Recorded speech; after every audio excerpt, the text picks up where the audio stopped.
Welcome back to Relaxin. This is the third episode that we've had so far this year, and I'm accompanied by our, co-host Grant Klein. Yep, what's up? This podcast is sponsored by White Monster. If Grant would like to explain. Yeah, what that is White Monster. It's the energy drink. It's for all moods. You're tired in the morning. You take a sip of that White Monster. You're up. You're ready to punch the day. You're ready to go. You are angry. You drink one of those. You go home. You're ready to punch. Anyway, you think these athletes, on these college lacrosse teams, some of the top teams, they're drinking White Monsters? Oh, for absolutely, their games? Absolutely. After a couple weeks that we've had, they've been monster weeks, and they've been violent. If you watch some of these games back, they're in there ready to punch. Whether it's corners, whether it's LSMs trying to clear the ball out, Fogos, it's just getting really aggressive here. We're just absolutely punching. Yeah, I mean Maryland looks like a monster. Undefeated. Monster. Are we getting what was it? 2023? We getting a 2023 Maryland flashback right now? Maybe. They're just taking down ranked opponents left and right. They got Syracuse under their belt. They got Loyola. They got Princeton, who's an absolute just white monster of a team this year. Like, they are monsters. They beat number one Notre Dame at the time. Back-to-back champs. Yeah, that was a game just like the national championship last year. Virginia too, another quality opponent who we're kind of seeing fall off this year. Yeah, but, now they've got now they've got their the Big Ten. Big Ten.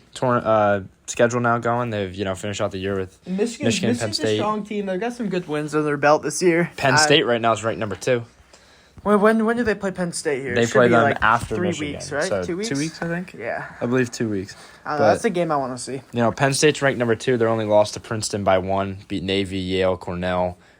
Beat Villanova, Colgate. Colgate's really hot right now. They're starting to, Villanova's it's the New York better. Team. Something about them. Marist on a little rise. They had a shortcoming to who's it? Quimpiac last week, but absolute monsters, and especially number 11, Colin Patrick, just ripping BTBs like they're coming out of thin air.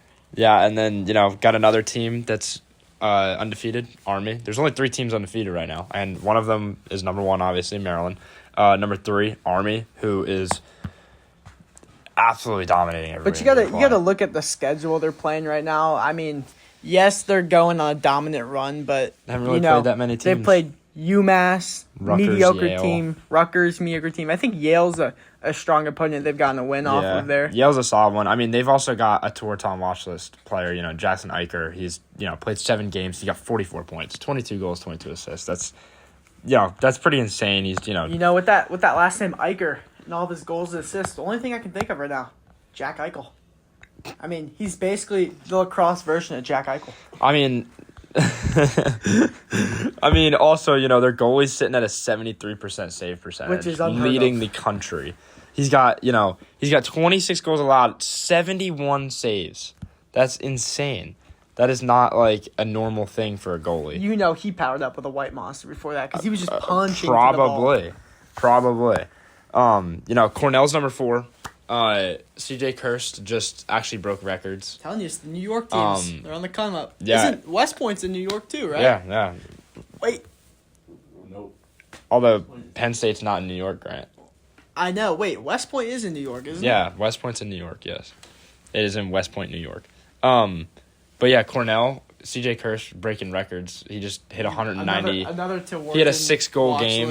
He's now the number 1 all-time leading goal scorer at Cornell. He just scored his, I think, 197 was what he had to beat. Something like that.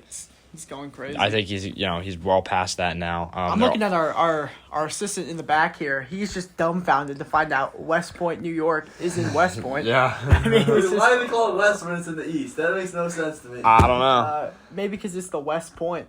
But Cornell is dominating. They just beat Princeton, who's number 6. They're just behind North Carolina, who North Carolina's been dominating too. Got Owen Duffy, Don Petramala, probably 2 best attack duo in the country. As dad's a coach there too, making them proud. Yeah, UNC's only losses to Princeton. I mean, they just whooped Jacksonville, Hofstra, beat Penn, Hopkins, Stony Brook, Michigan. I mean, none of these games have really been close except Johns Hopkins and their loss to Princeton. But I mean, it's not much you can do, and Owen Duffy is scoring, 20 goals, 13 assists as just a Yeah. sophomore. And, Petramala's got 24 goals And this year. it's crazy that they're going like that against Jacksonville. He's got a pretty solid defensive unit there. Their short stick defensive middies are just monsters. Yeah, Specifically, Braden Harrison. Alumni Alumni Middle Creek here, former teammate. He drank White Monsters because he's been throwing out those. He's been throwing out those punches for years. He's been throwing out those crowbars lately, like it's candy. You get one. Crowbar for no one. You know who obviously hasn't had a White Monster at all? Notre Dame. They started at number 1, defending national champs 2 years in a row, and now they are 4-2. You think they go for the three-peat, but they're just kind of getting murked. 4-2, lost to Ohio State by 1, lost to Maryland. Notre Dame's in Section 8 O block right now. They're just getting gunned down. Yeah, they're not doing very well. Duke, solid. They're in the middle. Ohio State's a surprise. Yeah. Ohio State is very much a surprise. What was it? 2018 they were in the national championship. Yeah, but since then they've been had awful. Decent years, not good, not bad. Yeah.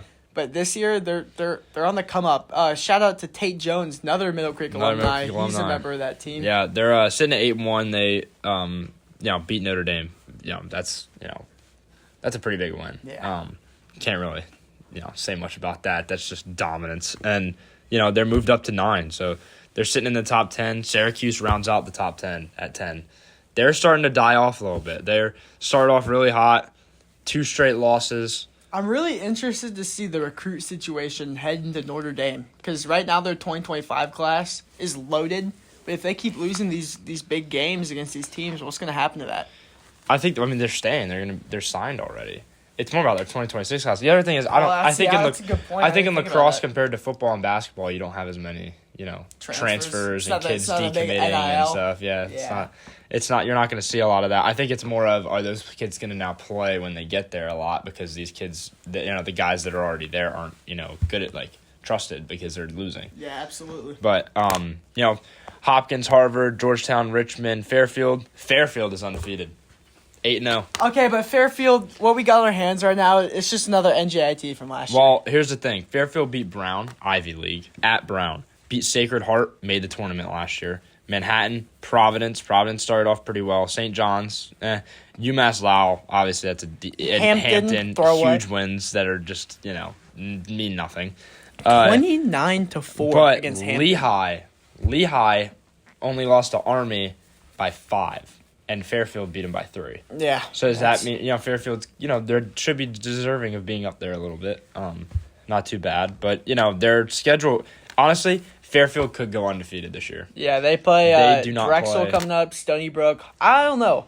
I think Delaware is going to be a tough game. I think Delaware and Towson are going to be their 2 tough ones, but I think besides that, I think they can win all of those. Yeah, I think they take Drexel, Stony Brook, Hofstra, and Monmouth. 100%. I think that Towson and Delaware is kind of just toss-ups. It depends how they play that day. Yeah, but but if they can put up those numbers against Lehigh, I know. That's for Fairfield to be ranked. The previous years they haven't been really as good. I think for them to be ranked is huge. I think UMass being ranked is huge because they were okay last year. And their one loss is to a powerhouse of a team. Yeah. Their one loss is to Army, and Army's number 3. So besides that, they're beating Albany, Vermont, Rutgers. Rutgers is going downhill. Dartmouth. Can't really go wrong. And I just saw something that St. Joe's just beat Penn.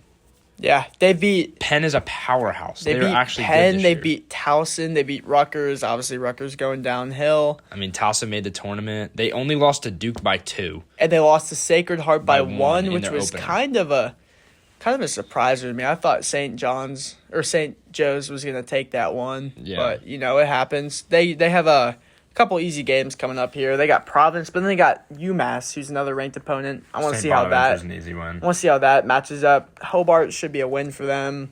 St. Bonnie should be a win for them. High Point should be a win for them. Richmond's going to be a loss, I think. Richmond's got a great goalie. Because, Richmond, Zach Vigu, played at Apex, which is right over here. They're in conference rivals with Middle Creek. But, Richmond's been a really solid team. They're ranked right now. They are currently ranked number 14 in the country. They are 5-3, but you can't go wrong when you can't go wrong when your wins are against teams like Virginia and UMBC, and you're only losing by 1 to Duke and Cornell, and you're losing by only 5 to Maryland in the season opener. Yeah. I mean, they're sticking with all these teams. They really have they've deserved themselves that high ranking. So I think that they're a solid team. I think Colgate's a solid team, although the record doesn't show it.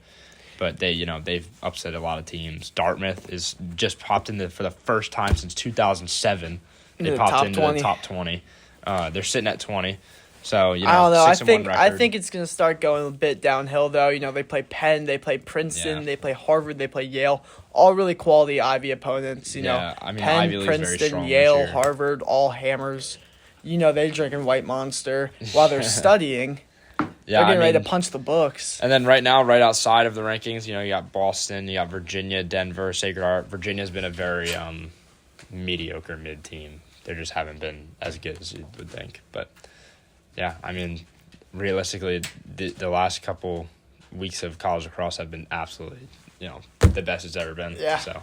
It's quality. That's a great way to wrap up episode 3 of Relaxin. Yep, so tune in, 2 weeks from now? Yeah, 2 weeks from now? And shout out to White Monster. Yeah, thank you for sponsoring this video. So, tune in next episode of Relaxin. Thank you. Bye.